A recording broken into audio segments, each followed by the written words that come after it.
Hello and welcome you all to Enhancement Academy. I hope you all are doing good. My name is Anush Mokashi. स्वागत है आप सबका इस video में। तो हमारा जो आज का एजेंडा है तो वो है we are going to discuss about auto theme के बारे में, राइट। तो बेसिकली ऑटो ओईएम्स के बारे में हम इस वीडियो में बात करने वाले हैं। So I have Nishid and Shailesh with me for this discussion.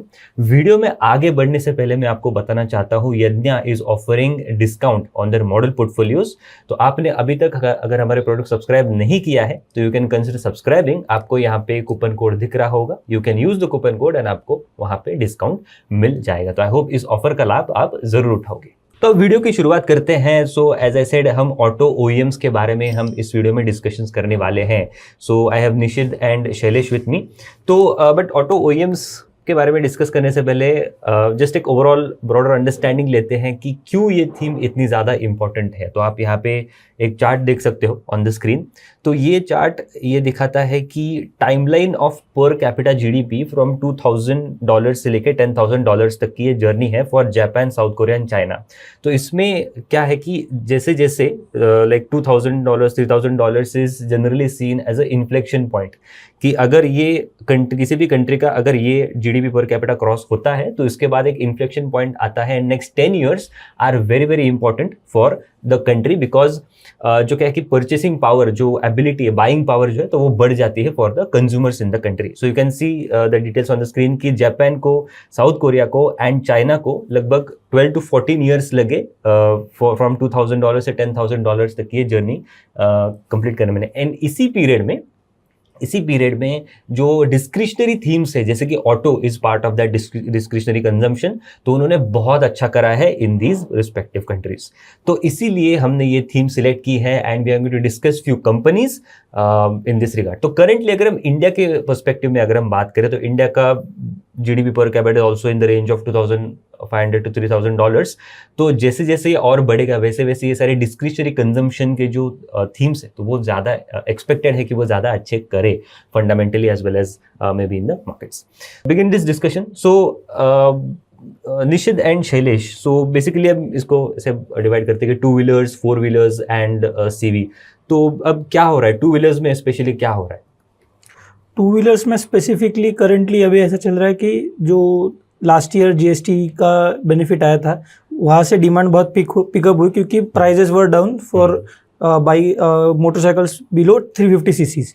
तो वहाँ पे वो डिमांड पिक हुई और लोगों ने कई हद तक प्रीपोन किए अपने परचेसेस, जो मे बी नेक्स्ट ईयर ले सकते थे। और जो अब ये Q1 Q2 है, यहाँ पे हमें लो बेस दिखेगा क्योंकि last year it was subdued demand. तो 2 व्हीलर्स में एक वो थीम चल रही है। Second is EVs. ईवी में specifically scooters is the very high demanding segment, जहाँ पे लोग आर मतलब people are buying more rather than entry level bike, they are going for EV scooters, right? And overall how is the growth rates expected in 2 wheelers over next few years अगर हम medium term की बात करें तो?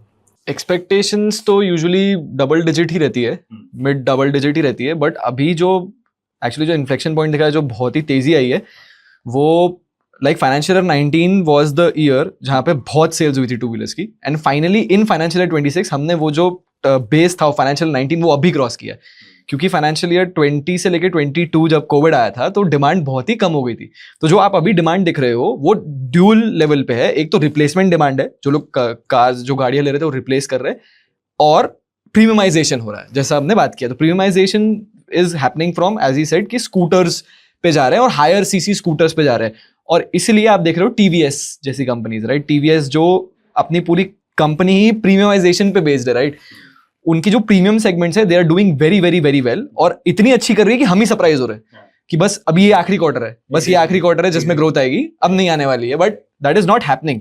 तो जैसा मैं देख रहा हूं अभी, तो अगर Q3 और Q4 देखोगे आप, स्पेशली टीवीएस में, तो 33% और 30% रेवेन्यू ग्रोथ दिखी है।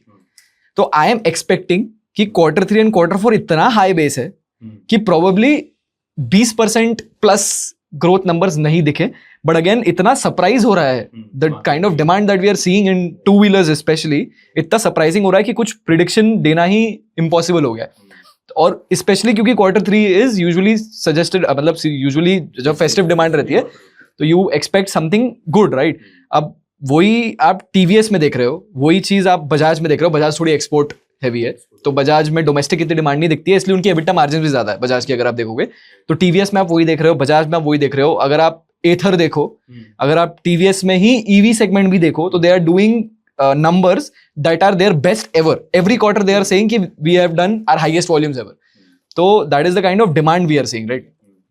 Right. So currently अगर हम उसी में देखें like two wheelers में, so we can expect कि double digit growth over a very medium period of time in ICE segment and more than that in the EV segment in two wheelers especially. तो currently what is the penetration level in two wheelers space में EV का कितना penetration हो चुका है? Currently it is around 6% से grow होके this quarter it was 9%. Okay. So it's a very good penetration level for EV, but वो expected है कि और ज़्यादा grow करेगा. तो and I think China is at approx 50-50. In terms of the more than they are well above 50 now. Mainly जैसे मैंने देखा है, जैसा मैं अगेन थोड़ा क्योंकि history usually is a best barrier to predict things, तो फाइनेंशियल ईयर 5 से लेके फाइनेंशियल 19 अगर आप देखो, जहाँ CAGR ग्रोथ देख रहा हूँ ओवरऑल टू व्हीलर मार्केट की, तो वो 9% रही है CAGR बेसिस पे। फाइनेंशियल ईयर 23 से 26 देखो, मैंने कोविड हटा दिया है क्योंकि Covid was once in a life time, 23 से 26 देखो तो 10% CAGR रहा है, राइट। तो historically we have been there about two wheelers में, right.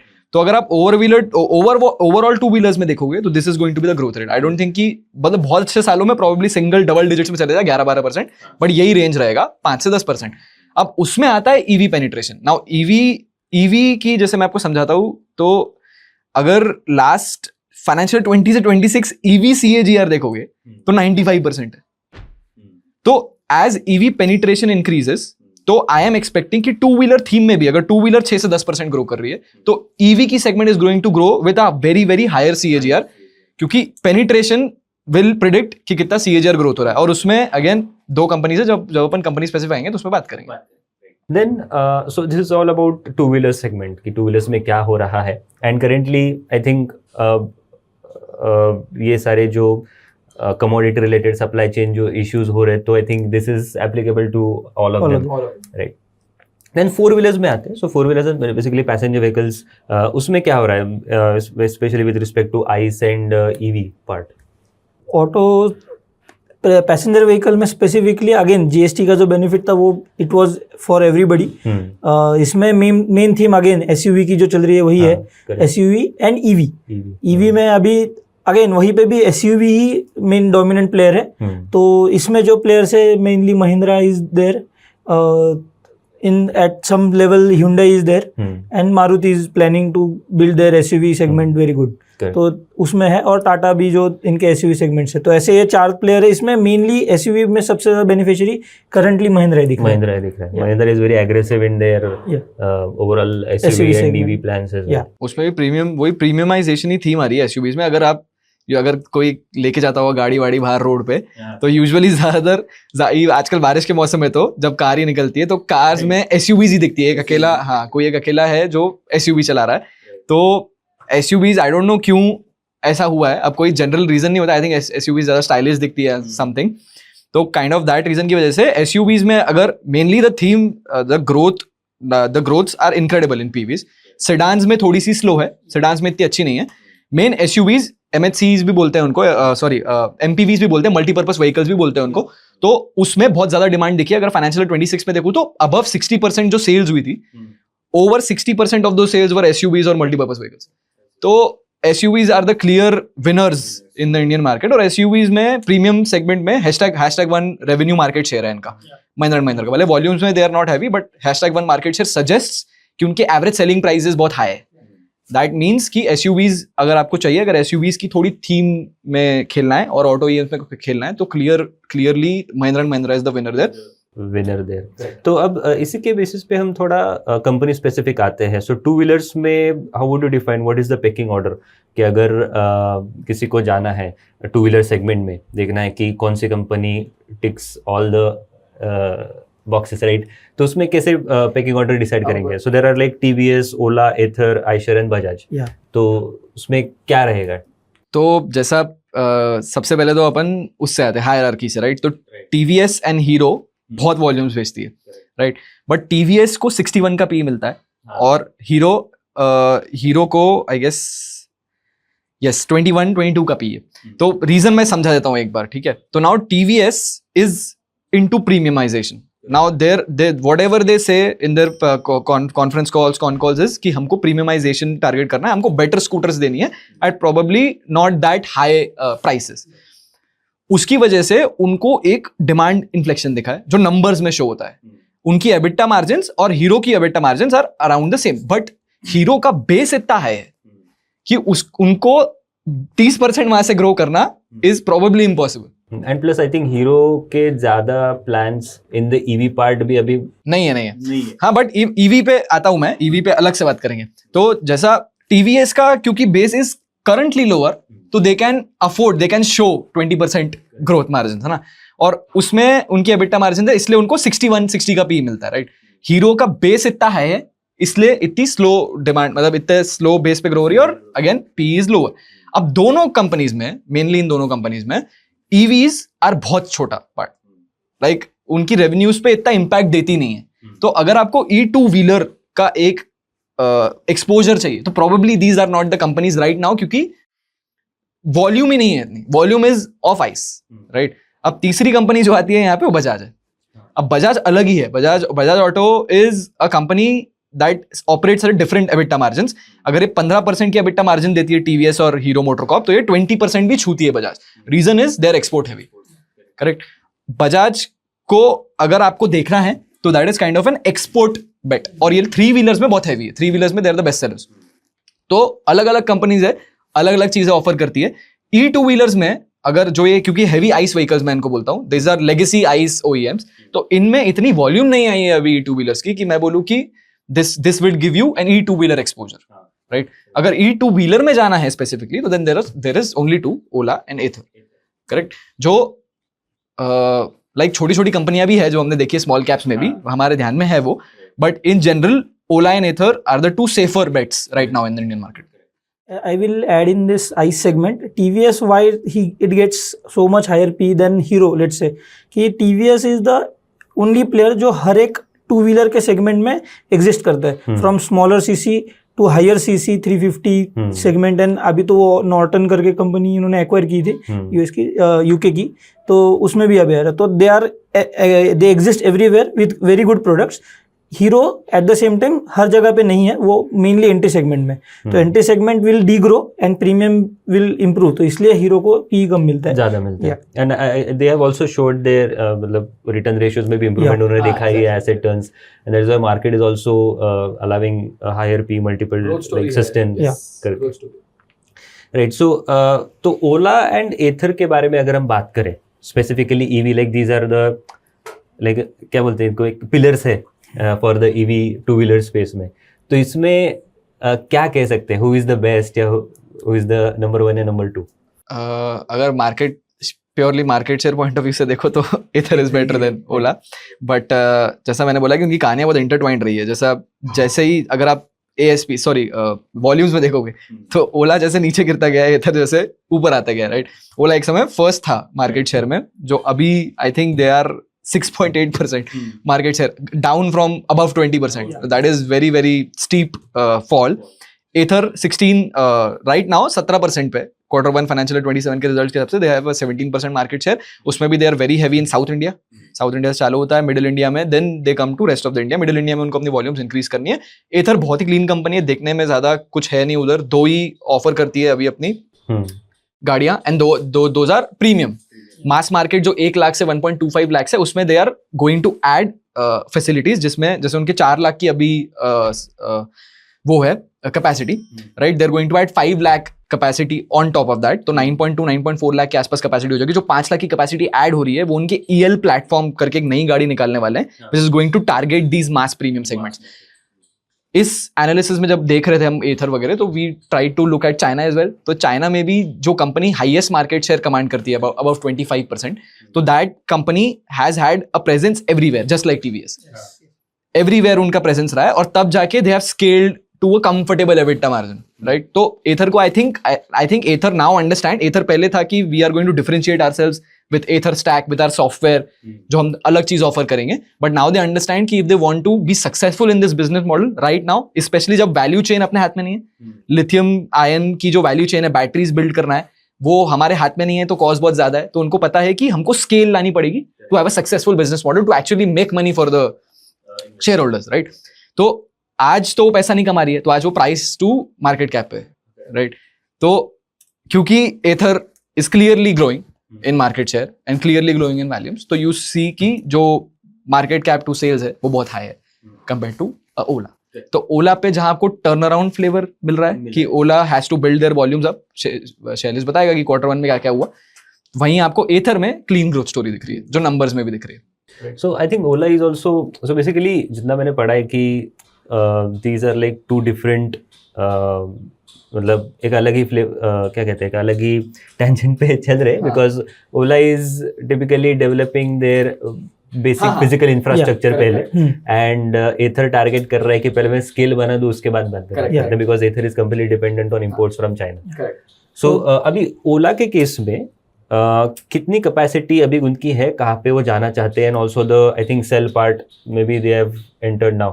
So what are they doing there? Currently Ola के पास कैपेसिटी तो बहुत है, मतलब अभी तक वो उस स्केल पे गई ही नहीं है टू बिल्ड देयर. अभी करंटली उनका रन रेट है 16,000 to 17,000 monthly run rate, so around 2 lakh annual के आसपास जाएगी वो volumes, which is very less from their original capacity. तो अभी तो उनका कोई प्लान कैपेसिटी का एक्सपेंशन का नहीं है, but they are going expanding their dealership program, जो अभी उनका रिसेंटली ही अनाउंसमेंट आया था कि नाउ दे आर गोइंग, अभी तक उनका कंपनी ओन स्टोर्स थे जो लीज पे लेते थे, now they are going for dealership, जिसमें से अभी उन्होंने बोला कि जैसे ही उन्होंने अनाउंस किया मैनेजमेंट साइड की 1200 इंक्वायरीज तो उनको फर्स्ट विद इन 24 आवर्स है. So people are very interested in their dealerships.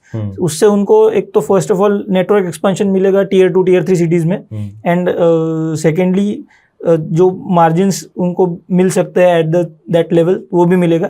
और सर्विस नेटवर्क का जो मेन इशू था लास्ट ईयर उनका कि service was the bigger issue, तो वो सॉल्व कर पाएंगे to a broader level from this kind of dealership this level. Right. So basically Ola versus Ather की अगर हम बात करें, सो एक कंक्लूजन अपन ये निकाल सकते हैं कि अगर कोई बहुत ही रिस्की प्रोफाइल का है तो he can choose Ether to an extent, but again valuations are high. Valuations are very high. The theme is the story.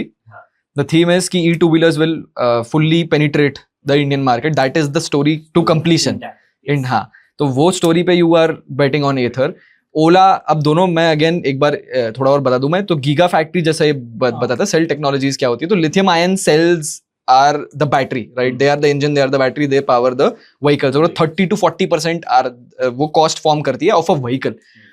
Compared to ICE बहुत ज़्यादा है ये, क्योंकि battery now becomes the heartbeat of the vehicle. तो OEMs के पास थोड़ा ज़्यादा incentive रहता है to do backward integration, to actually not let anybody else manufacture these batteries and manufacture them themselves. तो बहुत सारे लोगों ने already announcements कर चुके, टाटा कर चुका है, अशोक लेलैंड कर चुका है, ओला तो ऑलरेडी सेल्स बना रही है. तो ओला ने before building scale, I thought कि मेरे को लग रहा है कि उनको लग गया था कि they are now have scale. जब उनके पास 25-26% मार्केट शेयर आ गया था, उनको लगा अब तो कोई नहीं बीट कर सकता, और वहीं पे वो लोग थोड़े इजी हो गए एंड दूसरे लोग आ गए competitors as usually they enter.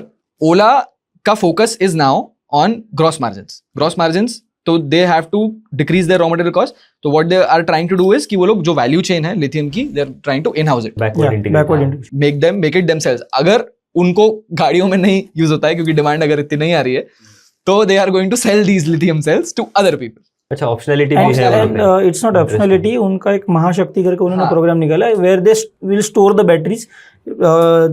एक तो जैसे अपना इन्वर्टर होता है वैसा ही एक टाइप का उन्होंने बैटरी, तो बैटरी एनर्जी स्टोरेज सिस्टम है. और लार्ज जो महाशक्ति है वो लार्ज स्केल पे, जैसे डार्क स्टोर्स, कोई शोरूम्स, उनके लिए भी वो स्टोरेज सिस्टम बनाएंगे. एट दैट स्केल वो लॉन्च करना चाहते हैं इस लेवल पर. So it's kind of two businesses they will be operating. They want to operate. Yeah, they want to operate. But वही execution is the main issue. जैसे आपने बोला था कि lithium ion chain को पहली बात तो इंडिया में लाना, right? That is an issue, right? दूसरी बात उसको स्केल पे ऑपरेट करना. तीसरी बात टेक रिस्क, जो सबसे बड़ी रिस्क रहती है कोई भी चीज में.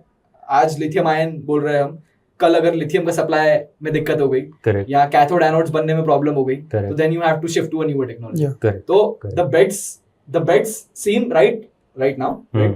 But But then you also you have to look at the challenges के आ सकते हैं आगे Correct. आने वाले तो period it is not a short bet. इतनी short नहीं जितना E2 व्हीलर पे मैं short. एग्जीक्यूशन Correct, रिस्क है वहाँ पे. Execution yes. risk. तो बेसिकली अगर किसी को लगता है कि बहुत वैल्यू फ्लेवर है एंड एग्जीक्यूशन पे Turn- challenges turn turn around. Around हो सकता है, तो then Ola is can be one of And the they're trying. The Yeah. good company thing on is your कि radar. they are trying to solve their problems. Correct वो पीछे नहीं बैठ गए, right? हम्म. वो लोग कोशिश कर रहे हैं कि डीलरशिप प्रोग्राम सेटअप करे, करें हाँ गाड़ियां अपनी बेटर करे, मोटरसाइकिल ट्राई करी लॉन्च करने की. Yeah. They're trying a few things to regain that market. So that is a good thing. Correct The valuations will suggest कि this is a clear turnaround turn story. Around Yeah. Story And Ather में जैसा अगर हमको एक take away लेना है, तो the growth is there, the story is there, everything is there, the valuation is a huge risk and you have to stay. हाँ Yeah. You cannot think कि मैं आज Ather ले रहा हूँ and then I'll sell it or whatever. Yeah. It has to be a long term story. Right. You have to stay in the stock. Right so जैसे कि आपने बात करी about the two wheeler, so similarly in the four wheeler space I think there are तीन ही company अभी तो मेरे रेडर में आती है करेंटली, वो है Maruti, M&M and Hyundai. Yeah. तो इसमें क्या पैकिंग ऑर्डर रहेगी? तो करंटली अगर देखें तो again M&M has huge capex plans for them. Currently जो अभी उनकी कैपेसिटी है it is around 64,000 per month vehicles. हाँ. They will expand the capacity in this FY to 82,000 per month. Okay. And then they will increase the capacity by FY31. They will double by current capacity. तो 1,20,000 units per month के हिसाब से वो जाने वाले हैं. उसमें क्योंकि उनको अभी न्यू प्लेटफॉर्म लाया है, NUIQ न्यू IQ करके उन्होंने प्लेटफॉर्म लाया है. तो वो platform will be used for any kind of SUVs. Okay तो वो प्लेटफॉर्म यूज करने से उनको एक बेनिफिट आएगा कि कैपेक्स तो एक उसके लिए स्पेसिफिक प्लांट बनाएंगे वो. So basically again any sort of cost optimisation Yeah. भी यहाँ पे हम Yeah. देख सकते हैं. For SUVs again. Again So, SUVs. हाँ you can clearly see कि अगर उनको क्योंकि इतनी हाँ कैपेसिटीज अगर सेटअप कर रहा है कोई SUV लीडर इतनी वॉल्यूम्स होने के बावजूद, तो there has to be a demand Yeah. Right that they are seeing, the I stable think demand. that is what I think the कि स्टार्ट ऑफ द डिस्कशन में हमने जो बात करी कि इन्फ्लेक्शन पॉइंट अभी दिख रहा है इंडिया में. Yeah. सो वो भी कंपनीज भी देख रहे हैं, also they are thinking of some more capex Yeah. Over a period of time. So this was about M&M. Maruti and Hyundai के केस में क्या हो रहा है? तो Hyundai जो अभी अगर हमने ये क्वार्टर छोड़ दिया तो Hyundai had a bad year last year. जिस हिसाब से डिमांड थी ओवरऑल, तो Hyundai could not compete with that demand. Growth हुई है but not that scale. But क्या हुआ है कि PV सेगमेंट में सबसे इंपॉर्टेंट चीज़ ये होती है कि how effectively you launch your vehicles and और फुल मॉडल चेंज वगैरह जो होते हैं, तो वो कितने इफेक्टिवली कितने टाइम में और कितने अच्छे लाते हो, तो उस पर होता है. तो Hyundai was the most lacking company जिसने न्यू प्रोडक्ट्स ही नहीं लाए ज़्यादा जल्दी. तो last full model change was in 25. तो अभी वो रिपेयर करना चाहते हैं वो problem, and they will introduce 2 new cars. One is EV SUV and one is ICE SUV जो इस ईयर में आ जाएगी. तो दैट्स वाई थोड़ा ऑप्टिमिज्म दिखा Hyundai में. Secondly they are doing capex. It's not huge amount of capex but they will be doing capex. और जो एक इन्होंने कैपेक्स किया था पुणे में, वो प्लांट में थर्ड शिफ्ट जो उन्होंने प्लान की थी FY28 में, वो अभी शुरू कर दिया. तो clearly demand is there for them. तो इसलिए अभी but still capex is comparatively lower. कितना है, मतलब from what capacity to what capacity? तो करंटली अभी उनकी कैपेसिटी अराउंड 9.9 लाख है. तो दे विल इंक्रीज टू 11,44,000 उन्होंने बोला है स्पेसिफिकली. तो कैपेक्स तो है बट बहुत बड़ा कैपेक्स नहीं है. सेकेंड प्लांट पे वो कैपेक्स कर रहे हैं. सेकेंडली जो सबसे बड़ा प्रॉब्लम Hyundai में आया है कि दे 2 प्रॉब्लम्स है मेनली. EV में उनका पेनिट्रेशन बहुत कम है at a company level. 1% EV penetration है. तो दैट्स द ह्यूज प्रॉब्लम कि जो सबसे ग्रोइंग मार्केट है उसमें you are not playing well. And secondly एक बड़ा रेड फ्लैग टाइप्स चीज़ है Hyundai में कि देयर जो the holding company of Hyundai motors India is Hyundai जो जिसका अंदर और एक कंपनी है Kia मोटर्स.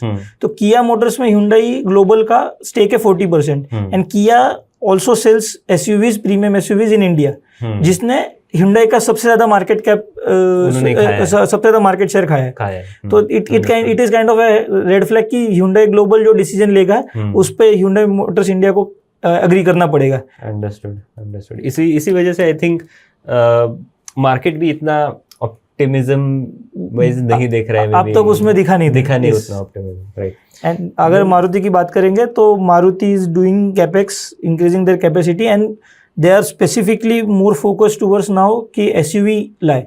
तो 7 न्यू एसयूवीज का उन्होंने बोला है कि 7 न्यू एसयूवीज हम टारगेट कर रहे हैं बाय FY31 ऐसा। ओके, तो ये तो मतलब हो गया कि कहाँ से कितनी ग्रोथ आएगी, मतलब 2 व्हीलर में कितनी ग्रोथ है, 4 व्हीलर में कितनी ग्रोथ है, उसमें कंपनीज कौन सी है पैकिंग ऑर्डर में।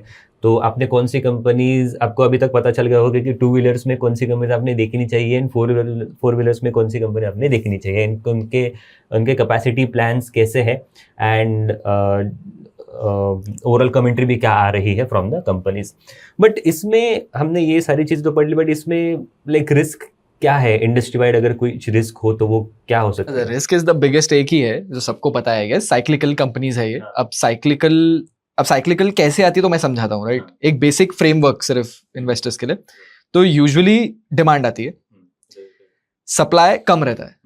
एकदम से अगर इन्फ्लेक्शन डिमांड है तो सप्लाई यूजुअली कम रहता है, क्योंकि the person who is selling the item doesn't expect the demand, right. क्योंकि रिसेंटली जो जीएसटी का हुआ तो उससे इन्फ्लेक्शन आया, तो उन्होंने इतनी एक्सपेक्ट नहीं की सप्लाई डिमांड, तो demand is more, supply is less, and then you see so much demand, and then you see कि अरे डिमांड तो अब तो रहने वाली है, अब तो आगे, अब तो रहने वाली है। That is how the human brain works. तो आप फिर कैपेसिटी सेटअप करते हो। अब कैपेसिटीज आप एक पॉइंट पे इतनी सेटअप करते हो, क्योंकि एक कंपनी नहीं है ना, बहुत सारी कंपनीज बहुत सारी कैपेसिटी सेटअप कर रही है। मारुति लॉन्च कर रही है, ये लोग अपने अपने एसयूवीज लॉन्च कर रहे हैं, and then at some point the supply ज्यादा हो जाता है देन डिमांड, क्योंकि कितनी नई कार खरीदेंगे, एक समय के बाद people will stop, right. Then that destocking cycle comes, या फिर वो जो ग्रोथ लेवल्स है वो सस्टेन नहीं होता है। अब आपके पास बहुत सारी कैपेसिटी है, अब आप बेच नहीं पा रहे, right. That is how everything comes down. The good thing is right now auto की साइकिल में कि कैपेसिटीज ऐड की जा रही है, एग्रेसिवली ऐड की जा रही है by these companies, specially Mahindra and Mahindra जो लीडर है। तो यू कैन सी कि अभी भी कैपेसिटी सेटअप कर रहे हैं, राइट। तो that is, I believe that is a good point in the cycle right now. But क्या ये ग्रोथ रेट सस्टेन होंगे in the let's say in 1 or 2 years? But अगर हम मीडियम टर्म की बात करें तो हाँ, मीडियम टर्म में like this is a discretionary spending item, तो there is not going to be इतना ड्रॉ डाउन नहीं होगा। लाइक जो CAGR लेवल्स अपन ने देखे historically, they are going to be maintained. The high growth part comes in cycles, and this is the current cycle that we are sitting in is in high growth uptick पे। तो वो uptick कब तक रुकता है ये economy में, that is going to be the question, and that will decide valuations कब करेक्ट होंगे एंड कब मे बी पीक होंगे। एक पॉइंट है जो अपन हमेशा डिस्कस करते हैं कि साइक्लिकल कंपनीज में it is important, very very important to not enter at the best time, या फिर at somewhere near the best time, क्योंकि somewhere near the best time we can understand. The art lies in entering somewhere at the worst, जहां इतनी खराब बातें हो रही है, that's where you should probably take an entry point, right। तो उसका एक कोड भी है कि the worst of the mistakes are being made in the best of the times, कि बुल मार्केट में आप किसी भी वैल्यूएशंस पे खरीद लेते हो and then you start regretting कि अरे यार अभी करेक्शन आ रहा है, साइकिल टर्न हो गई। That is how it market actually works. Second risk इसमें एक ऑटो की जैसे अभी आई है, कमोडिटी हेडविंड्स जो आते हैं ना, अभी करंटली डिमांड इतनी थी कि वो पास ऑन हो गया। Everybody would be increasing their prices 1.5% से आराम से किसी ने भी प्राइजेस बढ़ा दिए। बट अगेन अगर ऐसे कमोडिटी प्रेशर्स लोअर साइकिल पे आए तो वहाँ पे और एक बहुत बड़ा रिस्क क्रिएट हो जाता है, फॉर मार्जिन्स पे बहुत रिस्क हो जाता है। And third I think EV के लिए स्पेसिफिकली अगर इंफ्रा इतना बिल्ड ना हो रिलेटेड टू वैल्यू चेन अगर बिग रिस्क, वैल्यू चेन को थोड़ा डोमेस्टिक करना is important for EV theme and penetration to continue. Again the good thing is कि गवर्नमेंट का सपोर्ट लग रहा है इसमें, एंड सेकेंडली बहुत कंपनीज आ रही है हर चीज में। लिथियम आयन की वैल्यू, जैसे गुजरात फ्लोरोकेमिकल्स की बात करते हैं जो हमारी एक मॉडल पोर्टफोलियो कंपनी है, तो वो लिथियम आयन के सेल्स में इलेक्ट्रोलाइट्स, PVDF बाइंडर वगैरह बना रही है। एंड देन यू हैव हिमाद्री स्पेशलिटी केमिकल्स जो कैथोड एनोड्स में भी कैपेसिटीज ऐड कर रही है। There are lot of companies doing a lot of things. हमारा Raja Exide lithium ion cells setup कर रही है, तो हाँ, ओला, करेक्ट। तो that is a good thing, but that risk is going to be there. That risk we have to see कि वो कैसे मार्जिन पे क्या इफेक्ट होता है, दैट इज द रिस्क उसका, वैल्यू चेन का। Correct. So this was it. I hope ये वीडियो आपको अच्छा लगा होगा। ऐसे और वीडियोस के लिए हमारे चैनल पे बने और लाइक करना, शेयर करना और कमेंट्स में ज़रूर बताना कि आपको ऐसे कौन से और थीम्स पे वीडियो डिस्कशंस हमारे चाहिए। तो वीडियो को लाइक करना, चैनल सब्सक्राइब करना और वो बेल आइकन भी दबा देना ताकि आपको नोटिफिकेशंस आते रहे। मिलते हैं अगले वीडियो में। Thank you so much.